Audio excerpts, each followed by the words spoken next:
Okay, good. Thank you. And welcome to this press conference. I'm very pleased to have my colleague Edward Nalbadlian, His Excellency, here, and I consider us an old friends. We have met in Belgrade before, and we had a very good discussion with bilateral relations between Finland and Armenia. We also discussed EU-Armenia relations and Nagorno-Karabakh conflict, among other topical issues. And Finland and Armenia, we enjoy good relations, and Finland has had a very good cooperation with Armenia in a mutual EU-funded projects, and we are in the process of enhancing our relationship. And of course, on the conflict in Nagorno-Karabakh, I have confirmed Finland's position as a member and former co-chair of the OSCE Minsk Group. We find the escalation of the conflict unfortunate and condemn all violence along the line of contact. And of course, we urge the sides to respect the ceasefire. And we all know that there cannot be military solution on this conflict. It must be a political one, and we hope that it can proceed and go closer, this kind of agreement. And of course, Finland also fully supports the current co-chairs, the United States, Russia and France, and all their mediation efforts.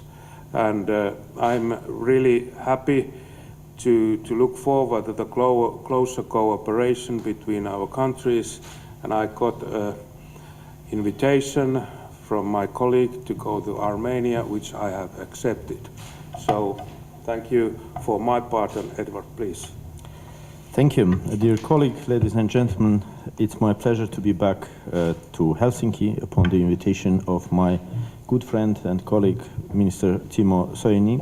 It's a good opportunity to discuss the ways of the further strengthening of our relations and exchange views on important regional and international issues.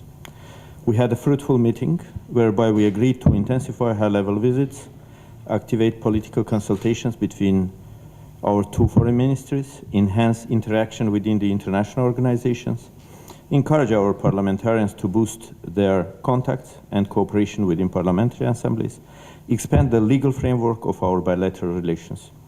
During the negotiations, we touched upon the deepening of economic cooperation, enhancement of cultural exchanges.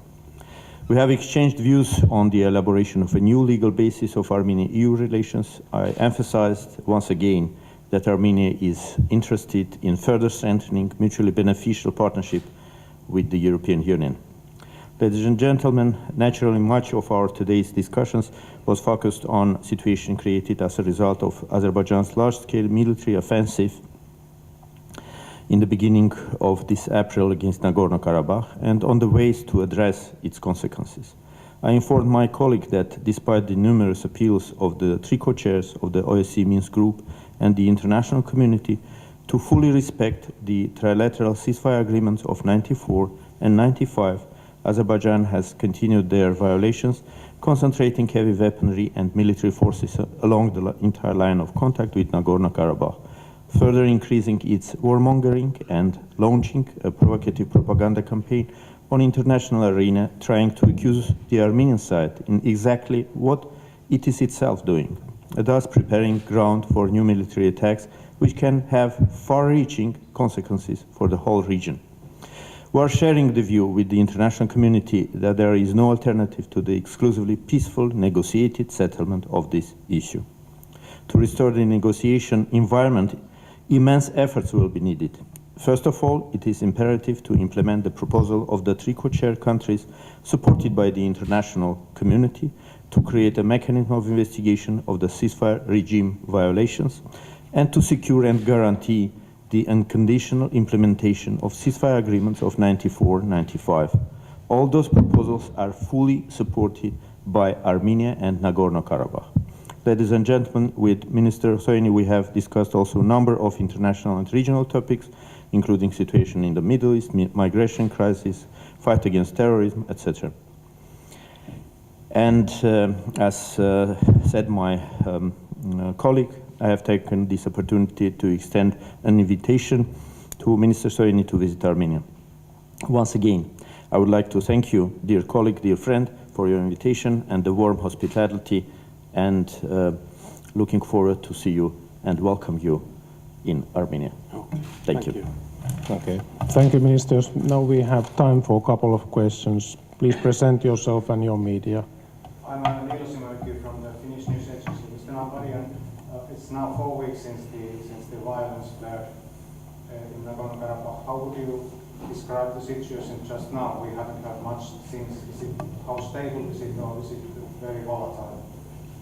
As I said, this is not very much stable, despite the oral arrangement reached on 5th of April in Moscow to stop hostilities and to restore the violated ceasefire agreement of '94, which has no time limit.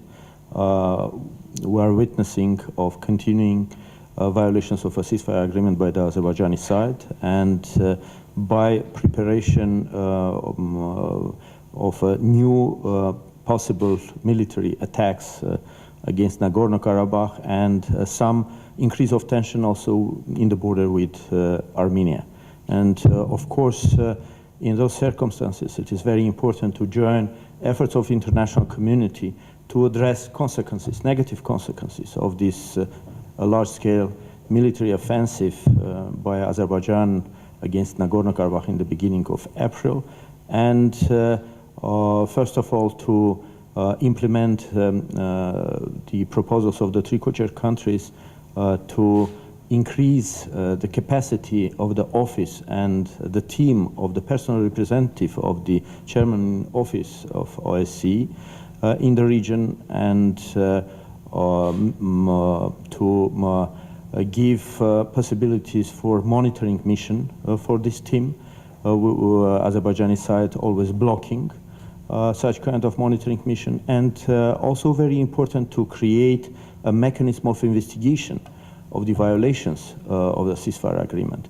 The side, I mean the Azerbaijani side, which is rejecting to create such kind of mechanism, taking all responsibility for all violations.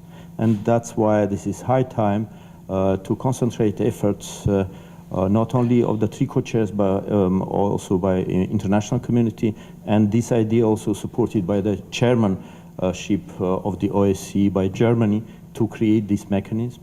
And this idea was supported also by Armenia and Nagorno-Karabakh. This is high time to create this mechanism, and which will give also a possibility to secure the negotiating environment and to prepare ground for possible future negotiations.